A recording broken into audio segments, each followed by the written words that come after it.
بسم اللہ الرحمن الرحیم۔ یہ بات ذہنشین کر لیں کہ ملت ابراہیمیہ کی اساس قربانی پر ہے۔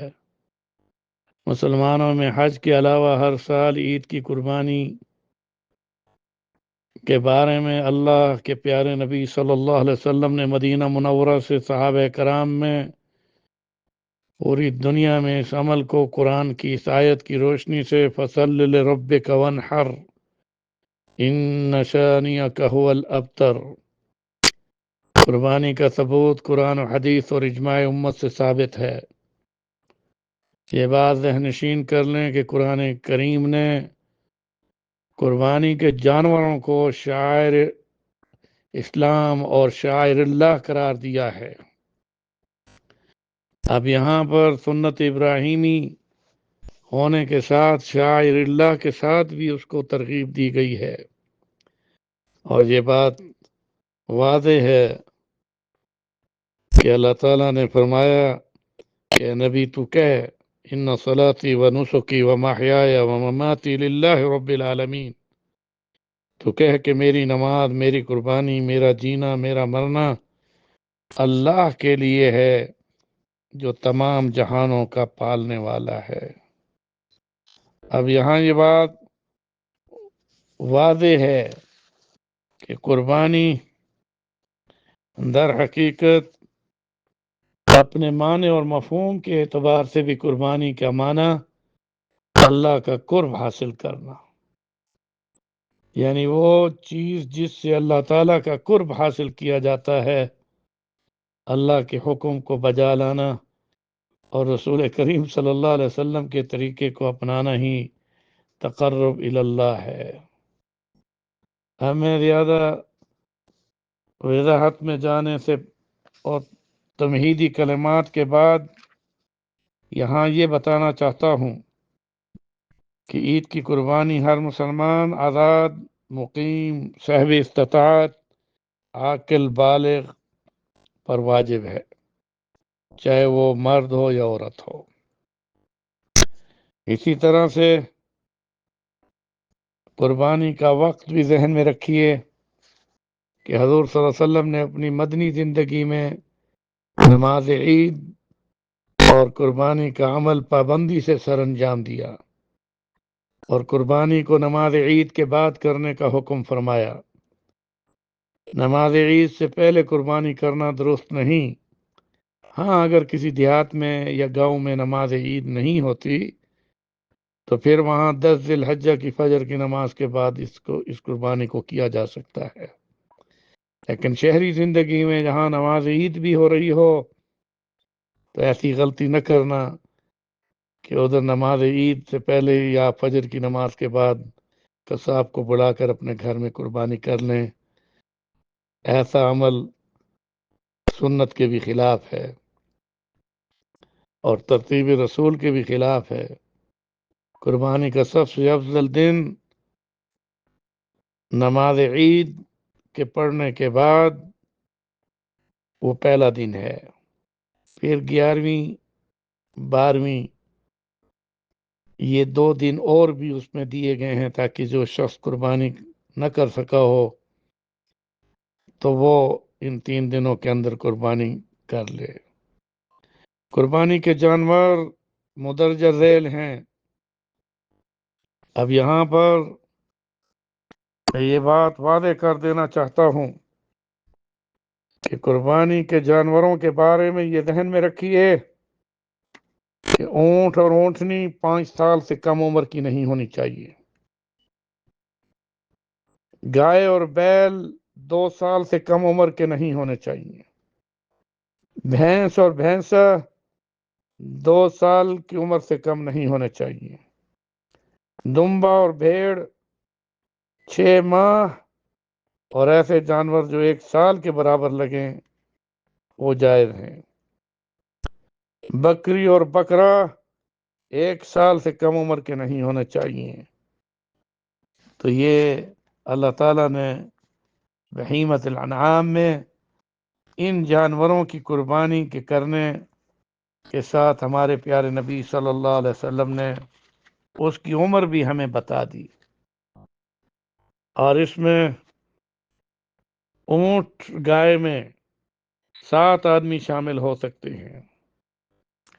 اسی طرح سے ان شرکاء کا بھی صحیح العقیدہ ہونا شرط ہے۔ قربانی کا جانور بارگاہ خداوندی میں پیش کرنے کے لیے یہ ذہن میں رکھیے کہ وہ جانور عمدہ ہو، موٹا تازہ ہو، صحیح سلامت ہو، عیوب سے پاک ہو۔ حضرت علی رضی اللہ تعالیٰ عنہ کا ارشاد ہے کہ رسول کریم صلی اللہ علیہ وسلم نے ہمیں حکم دیا کہ قربانی کے جانور کی آنکھ، کان اچھی طرح دیکھ لیں، اور ایسے جانور کی قربانی نہ کریں جس کا کان چیرا ہوا ہو یا جس کے کان میں سوراخ ہوں۔ اسی طرح لنگڑا جانور، چاہے ایک ٹانگ بھی اس کی ناکارہ ہو۔ اسی طرح سے کانا جانور، اندھا تو ویسے بھی نہیں، جس کی ایک آنکھ بھی وہ اگر کام نہیں کر رہی، اس کے بارے میں بھی فقہا کا یہی حکم جو حضرت علی رضی اللہ تعالیٰ عنہ نے ارشاد فرمایا۔ دم کٹا جانور، جس کا ایک حصہ کٹ گیا ہو، یا ایسا جانور جس کی ہڈیوں میں گودا نہ ہو، کمزور ہو، ایسی قربانی اللہ تعالیٰ کو کیسے آپ پیش کر رہے ہیں؟ اس لیے حضرت علی فرماتے ہیں کہ ایسی قربانی کریں کہ حضور نے فرمایا کہ جانور عمدہ، موٹا اور صحیح سالم اور عیوب سے پاک ہو۔ قربانی کرتے وقت تیز چھری سے بسم اللہ اللہ اکبر کی تکبیر کہہ کر ذبح کرنا، یہ بھی ہر جانور کو وما اہل بہ لغیر اللہ، یعنی حلال جانور کو بھی ذبح کرنے میں تکبیر کا کہنا یہ فرض ہے۔ اس کے بغیر وہ حلال جانور بھی ذبح جو ہو جائے، جو مشین کے ذریعے سے کرایا جائے یا کسی اور طریقے سے، تو جس میں تکبیر نہ ہو، تو یہ بات ذہن نشین کر لیں کہ چھری پھیر کر بسم اللہ اللہ اکبر یہ ذبح کرنے میں حلال جانور کو بھی حلال کرتا ہے۔ اب میں ان شرائط اور ان یعنی مسائل کی طرف نہیں جانا چاہتا، میں اتنا ہی عرض کروں گا کہ عید کی قربانی میں یہ بات ذہن نشین کر لیں کہ رسول کریم صلی اللہ علیہ وسلم فرماتے ہیں کہ قربانی کا جانور قیامت کے دن اپنے سینگ، بال اور اپنے یعنی گوشت پوست اور خون سمیت لایا جائے گا، اور اس کا وزن 70 گنا زیادہ کر کے ترازو میں رکھا جائے گا۔ اب یہ بات ذہن میں رکھیے کہ رسالت محمد صلی اللہ علیہ وسلم نے قربانی کے جانور کے بارے میں اتنے تک فرمایا کہ قربانی کے جانور کا خون کا پہلا قطرہ زمین پر گرتے ہی اللہ تعالیٰ قربانی کرنے والے کے تمام پچھلے گناہوں کو معاف کر دیتا ہے۔ رسول کریم صلی اللہ علیہ وسلم کا ارشاد ہے کہ قربانی کے جانور خوب موٹے کرو، اور یہ تمہارے لیے قیامت کے دن پلسرات پر سواریاں بنیں گی۔ قیامت کے دن کی سواری کو کتنا عمدہ کر کے آپ کو موٹا تازہ اور اچھا لینا چاہیے۔ قربانی کے جانور کی کھال کا ایک ایک بال، اس کے بارے میں آپ صلی اللہ علیہ وسلم نے ارشاد فرمایا کہ قربانی کے جانور کے ہر بال کے عوض ایک نیکی اللہ تعالیٰ عطا کرتا ہے، اور اس طرح اون کے بدلے میں بھی ہر بال پر ایک ایک نیکی عطا کرتا ہے۔ بہرحال